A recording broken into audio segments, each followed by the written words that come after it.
आदरणीय केदारनाथ जी और शमशेर जी की दिल्ली के आप सभी बाशिंदे, मैं साहित्य अकादमी ने जो मेरे प्रति आभार व्यक्त किया है उसकी आभारी हूँ, पर असल में इसे मैं अपना कर्तव्य समझती हूँ, क्योंकि शमशेर जी ने जिस विश्वास के साथ अपनी चीज़ें मेरे पास छोड़ी हैं वो इसीलिए छोड़ी हैं कि वो लोगों तक पहुँचे।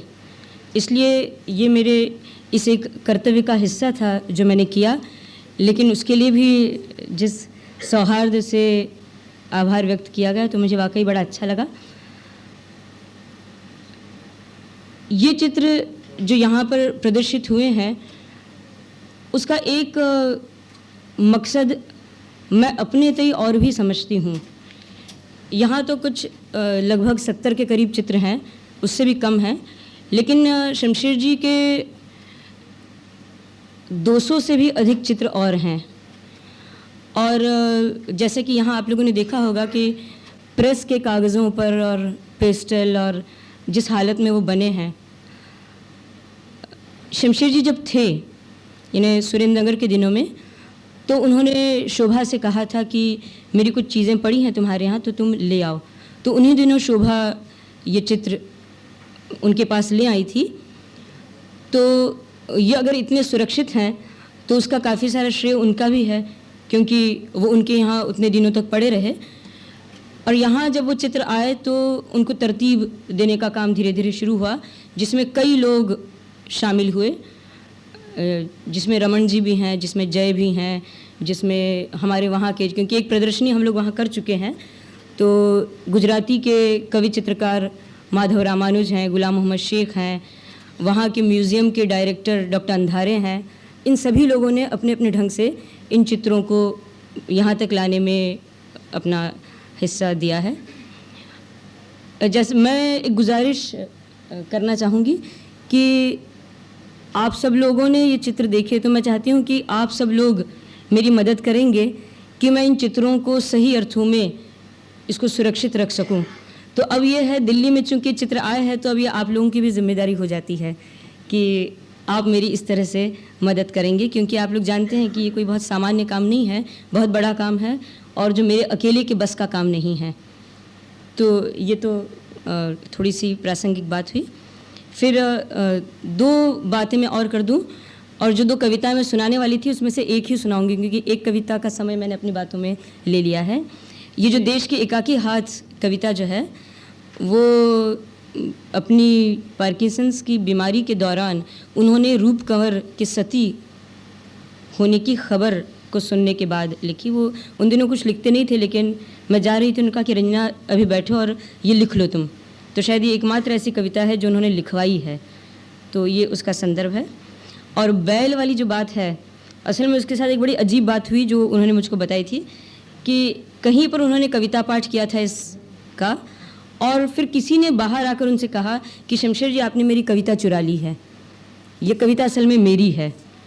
तो इस दबाव, ये दबाव जो है, जाहिर है शमशेर जी तो किसी की कविता नहीं चुराते, लेकिन शायद इस बात का दबाव उनके ऊपर इतना अधिक गहरा रहा होगा कि उन्होंने उसको नहीं छपाया होगा, ऐसा मैं अपनी तरफ से मानती हूँ।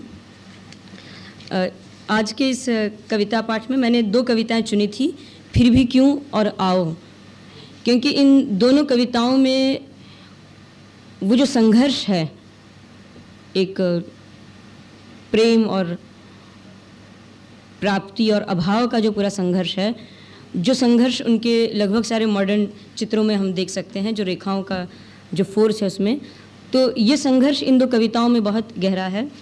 प्रेम के कवि के रूप में टूटी हुई बिखरी हुई की बात बार बार होती है, लेकिन जिस तरह का प्रेम शमशेर जी के भीतर का है, मैं समझती हूँ कि आओ कविता उसका ज़्यादा सही उदाहरण है। ये वैसे मेरी सबसे अधिक पसंदीदा रचना है, आओ।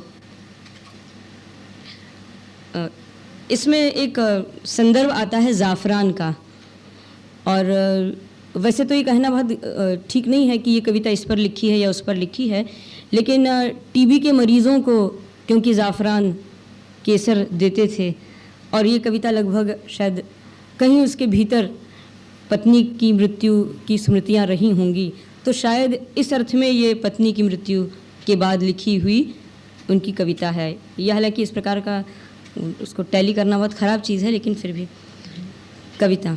आओ क्यों यह धुकधुकी डर, दर्द की गर्दिश यकायक सांस के तूफान में गोया, छिपी हुई हाय हाय में सुकून की तलाश, बर्फ के गालों में है खोया हुआ या ठंडे पसीने में खामोश है शबाब।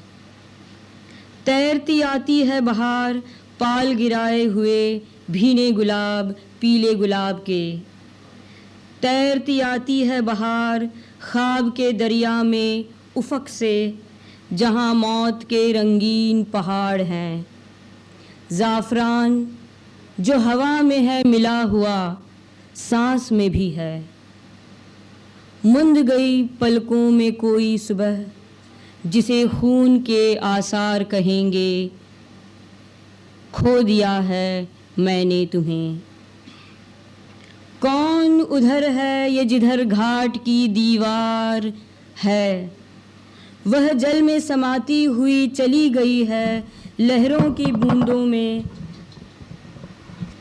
कौन उधर है ये जिधर घाट की दीवार है, वह जल में समाती हुई चली गई है लहरों की बूंदों में। करोड़ों किरणों की जिंदगी का नाटक सा वह मैं तो नहीं, फिर क्यों मुझे अंगों में सिमट के अपनी तुम भूल जाती हो पल में। तुम कि हमेशा होगी मेरे साथ, तुम भूल न जाओ मुझे इस तरह। एक गीत मुझे याद है, हर रोम के नन्हे से कली मुख पर कल सिहरन की कहानी मैं था। हर जर्रे में चुंबन के चमक की पहचान, पी जाता हूँ आंसू की कनी सा वह पल।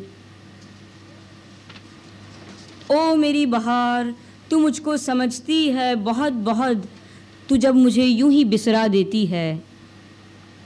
खुश हूँ कि अकेला हूँ, कोई पास नहीं है, बजुज़ एक सुराही के, बजुज़ एक चटाई के, बजुज़ एक ज़रा से आकाश के जो मेरा पड़ोसी है मेरी छत पर, बजुज़ उसके जो तुम होती मगर हो फिर भी यहीं कहीं अजब तौर से।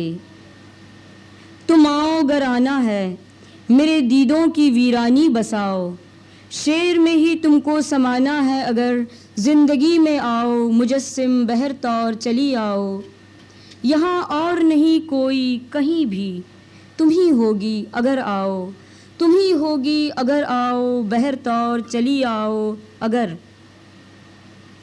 मैं तो हूँ साए में बंधा सा, दामन में तुम्हारे ही कहीं एक गिरह सा साथ तुम्हारे। तुम आओ तो खुद घर मेरा आ जाएगा इस कोनों मकां में, तुम जिसकी हया हो लय हो, उस ऐन खामोशी की हया भरी इन सिमतों की पहनाइयाँ मुझको पहनाओ।